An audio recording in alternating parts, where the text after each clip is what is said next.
Assalamualaikum warahmatullahi wabarakatuh. Bismillah, alhamdulillah, wassalatu wassalamu ala rasulillah wa ala alihi wa sahbihi wa mawalah wa la hawla wa la quwata illa billah, amma ba'd. Teman-temanku sekalian, alhamdulillah kita bisa hadir di channel ini. Semoga kita tetap diberikan sehat walafiat oleh Allah Subhanahu wa Ta'ala, serta fi taatillah wa rasulih sallallahu alaihi wasallam. Amin amin amin ya rabbal alamin. Ada sebuah permintaan dari seorang teman, yaitu menanyakan tentang pembasuhan seorang wanita ketika pada waktu melaksanakan demo kemarin untuk menuntut Gus Yakut sebagai Menteri Agama, itu menuntut untuk segera dicopot dan juga dipenjara atau dihukum. Ada sebuah fenomena pada waktu itu, yaitu ada seorang perempuan yang berwudu dengan menggunakan kaos kaki. Apakah menggunakan kaos kaki itu berwudu dengan menggunakan kaos kaki itu sudah mencukupi terhadap wudunya, ya? Sebelum kita membahas, silakan lihat terlebih dahulu videonya. Ini tayangan videonya. Sudah wudunya. Kakinya dong, nah, kakinya kurang basah. Yang basah kakinya. Nah,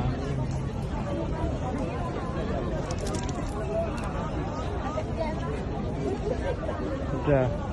Kakinya belum basah. Sepatunya sekalian. Teman-temanku sekalian, kalian sudah melihat videonya. Di situ ada seorang perempuan yang berwudu dengan memakai kaos kaki, yang seharusnya wudhunya tersebut ini pada kaki itu adalah dibasuh, bukan untuk dimashu atau diusap, ya. Beda antara mashu dengan ghuslun, dengan membasuh. Teman-temanku sekalian, dalam hal ini kami menjelaskan dalam video ini bukan untuk membuli, bukan untuk menang-menangan, tidak, akan tetapi ini adalah murni konteks fikih, ya. Tidak ada unsur yang lain, tidak ada unsur membuli, tidak ada unsur negatif, akan tetapi ini adalah murni fikih. Khawatirnya nanti kalau misalkan ini tidak dibenarkan oleh agama, khawatirnya tersebut ini nanti ditiru oleh yang lain, gitu loh. Khawatirnya demikian. Maka dari itu kami memperjelas bahwa kedudukan agama dalam praktek demikian itu apakah diperbolehkan atau tidak. Teman-temanku sekalian, dalam wudhu tersebut, ya, dalam wudhu tersebut itu yang harus dibasuh. Artinya kalau dalam bahasa Arab tersebut ini adalah ghuslun. Ini pertama adalah wajah, ya, ini harus di ghuslun atau dibasuh. Tidak boleh dimashu atau diusap gitu saja, enggak boleh. Tapi harus di ghuslun, dibasuh. Dibasuh itu dalam artian apakah mendatangkan air, ya, dengan menggunakan gayung, ya, atau misalkan kita langsung ngecelup pada pada tempat, atau misalkan pada kamar mandi yang memang di situ sudah 2 kolah atau lebih, itu nggak apa-apa, itu namanya tetap ghuslun, ya. Jadi namanya ghuslun itu adalah bukan diusap gitu saja, tidak, ya. Jadi mendatangkan air, ya, dengan gayung misalkan atau dengan keran, ya. Jadi air itu datang, atau misalkan kita merendam, ya, misalkan di wajah itu merendam ke air, ya, ke air misalkan di kamar mandi, yang mana isinya air tersebut ini 2 kolah atau lebih, itu nggak apa-apa ya, itu dalam konteks ghuslun ya. Dan wajah itu tidak boleh untuk dimashu, misalkan cuman diusap gitu saja ya. Mashu itu diusap, di apa ya bahasa Indonesianya, bahasa Jawanya itu diusap gitu saja ya. Yang pertama. Yang kedua itu adalah tangan itu juga dibasuh, bukan diusap ya, sama dengan wajah. Beda dengan kepala, beda dengan kepala. Itu misalkan tanpa dighuslun, tanpa dibasuh nggak masalah ya, cuman diusap gitu nggak masalah ya, mashur rosi. Kemudian yang ketiga, yang dibasuh itu, yang dibasuh itu adalah kaki ya. Kaki itu yang jelas harus dibasuh, yes, yang jelas harus dibasuh. Maka kalau misalkan tidak dibasuh ya, artinya dimasku gitu saja, misalkan cuman menempelkan air terus kemudian ditempelkan ke kaki gitu, itu nggak sah ya, maka harus dibasuh, mendatangkan air ya. Jadi ada 3 yang harus dibasuh. Yang pertama itu adalah wajah, tangan, dan juga kaki. Kalau sebagian kepala ya, maskur ba'dur rosi, cukup dengan dibasuh, dimasuk, nggak masalah, itu sudah mencukupi. Lah, dalam pembahasan kali ini, dalam prakteknya ya, di dalam prakteknya seorang perempuan yang demo itu adalah dimasku, dibasuh ya. Apa itu? Diusap ya, diusap, bukan dibasuh ya. Jadi mengambil air dengan tangan gini saja terus kemudian diusap-usap gitu saja. Yang jelas ini bukan praktek cara wudhu untuk memenuhi kaki ya. Akan tetapi boleh dimashu asalkan itu ada yang namanya khuf ya. Ya, ada yang namanya khuf, atau bahasa Jawanya itu muzah. Apa itu? Ya muzah ya, bahasa Jawanya muzah. Bahasa Arabnya adalah khuf ya. Lah, apakah yang namanya kaos kaki itu sama dengan khuf ya? Apakah yang namanya kaos kaki itu adalah sama dengan khuf? Hadirin sekalian, bahwa yang namanya khuf ya, itu adalah terbuat dari kulit binatang ya, dan tidak bisa masuknya air terhadap kulit. Jadi yang namanya khuf itu adalah bukan seperti kaos kaki itu, karena kaos kaki itu ketika diusap itu jelas ada yang neresep ke dalam gitu, ada yang meresap ke dalam, ada yang meresap ke dalam, dan itu bukan khuf namanya ya, kaos kaki gitu saja. Tapi kalau khuf itu tidak.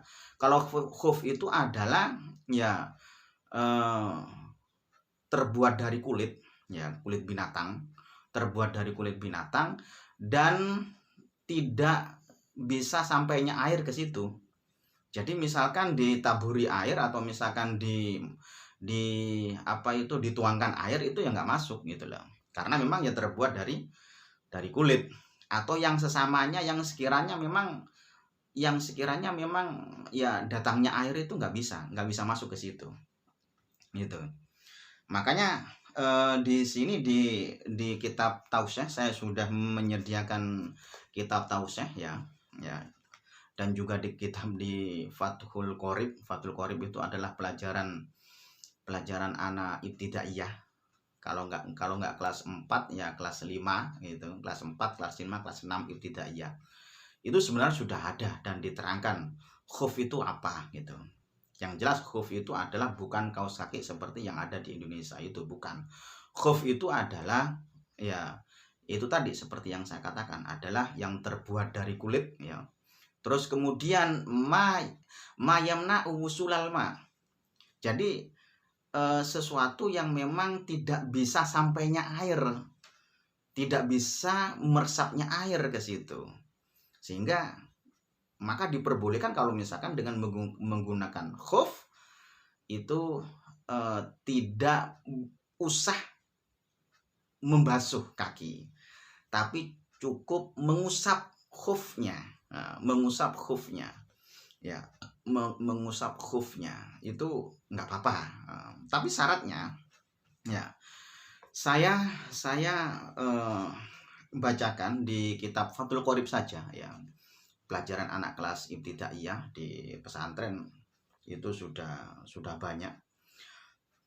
Wa in namanya juzu masul khufaini la ahaduhuma faqat illa ayyakuna faqidul ukhra bi thalathati syara'ita ayabtadi'a asyakhsu lubsahuma ba'da kamalit thahara. Yang pertama, boleh untuk memakai khuf itu syaratnya adalah sebelum memakai khuf itu harus suci. Jadi sebelum memakai khuf itu harus suci dari hadas kecil dan hadas besar. Baru terus kemudian khufnya itu dipakai gitu ya. Kemudian yang kedua, wa ayyakuna al-khuffani satiraini li mahali ghuslil fardi minal qadamaini. Yang kedua yang namanya khuf tadi itu menutupi seluruh apa yang menjadi kewajiban dibasuh. Jadi misalkan menutupi tumit, menutupi mata kaki, ya begitu. Itu adalah khuf, ya. Jadi khuf itu adalah ya satiraini, menutupi mata kaki, menutupi tumit. Pokoknya menutupi apa yang menjadi kewajiban membasuh kaki. Nah, ya. Itu. Kemudian yang ketiga itu adalah wa ayyakuna mimma yumkinu tatabu'ul masyi alaihima litaradudil musafirin. Kemudian yang ketiga itu adalah yang namanya khuf tersebut ini adalah sesuatu yang mungkin untuk dibuat musafir. Artinya memakai khuf saja itu sudah tidak melecetkan kaki. Jadi kenapa memakai khuf ya? Kenapa kok memakai khuf ya? Dulu beliau Nabi itu memakai khuf. Karena memakai khuf itu sudah tidak melecetkan kaki, tidak melukai kaki. Nah, makanya kan terbuat dari kulit binatang, asli dari kulit binatang gitu loh. Lah sekarang kalau misalkan memakai kaos kaki yang ada di Indonesia ini ya jelas bukan menjadi persyaratan itu. Jadi memang tujuannya agar perjalanannya tersebut ini tidak mudah lecet, tidak mudah panas dan seterusnya. Biasanya khuf itu dipakai pada waktu dalam keadaan dingin dulu dan juga tidak mudah terkena dingin dan atau bahkan ya tidak mudah terkena panas atau ya tidak lecet ketika pada waktu pas dipakai. Tidak mudah melecetkan kaki sehingga memang terbuat dari kulit. Nah, karena terbuat dari kulit sehingga tidak mudah untuk masuknya air ke situ gitu loh. Beda dengan kaos kaki. Kalau kaos kaki itu ya mudah untuknya masuknya air ke situ, Lah makanya kan dari syarat kedua tadi itu ayakuna al-khufani satiraini limahali ghuslil fardin limahali ghuslil fardi minal qadamaini. Khuf tadi tersebut ini menutupi seluruh kaki yang menjadi kewajibannya untuk dibasuh. Ya. Yang dimaksud dengan satir itu apa? Satiraini tadi itu adalah al-ha'il. Ha'il itu wahwa ma yamna'u nufudha ma'isobbi binafsihi an furbin. Jadi yang namanya ha'il itu ya, itu adalah sesuatu yang bisa mencegah datangnya air ketika itu dituangkan air tersebut. Itu tidak mudah, tidak sampai atau tidak meresap air tersebut ini terhadap khuf gitu. Makanya khuf itu begitu. Ma yamna'u wusula ma'in. usulal ma'i atau usula ma'i sobbi, atau nufudha ma'i sobbi. Jadi bisa mencegah terhadap datangnya air, atau tidak meresap datangnya air, tidak meresap terhadap datangnya air. Maka itu namanya khuf, ya, terbuat dari kulit atau yang sejenisnya yang sama dengan itu. Akan tetapi kalau seperti apa itu, seperti kaos kaki yang ada di Indonesia itu bukan khuf gitu. Itu bukan khuf. Makanya menurut saya dalam pandangan ini, yang menurut fikih yang ada di Fathul Qorib itu, ya, dan juga disyarai di kitab Tausyakh, itu adalah bahwa khuf itu adalah demikian, sehingga seperti kaos kaki yang ada di kita itu bukan dikatakan sebagai khuf. Sehingga kalau misalkan membasuh yang seharusnya membasuh kaki, kok ketika membasuh kaki itu cuman dimasuk, diusap gitu ya, diusap dengan tanpa membuka kaos kaki, terus kemudian kaos kakinya yang dimasuk, yang diusap saja, itu maka tidak sah wudunya. Ya, jadi tidak sah wudunya. Jadi persyaratan khuf itu adalah demikian. Ya. Ya, itu saja. Ya, mohon dengan adanya kejadian demo yang kemarin itu, terus kemudian ada yang mempraktekkan wudhu demikian, itu adalah jangan sampai ditiru oleh yang lain, karena itu adalah tidak sah wudhunya. Kaki itu harus dighuslun, harus dibasuh, ya, harus dibasuh, bukan dimasuk, bukan diusap. Kalau misalkan diusap, itu harus menggunakan khuf dan sesuai dengan syarat-syaratnya khuf yang ada 3 itu. Dan khufnya itu ya seperti yang diterangkan di atas tadi itu, bukan seperti kaos kaki di kita. Itu adalah bukan dikatakan sebagai khuf gitu. Maka kalau kaos kaki ya harus dibuka kaos kakinya dan harus dibasuh, bukan diusap gitu.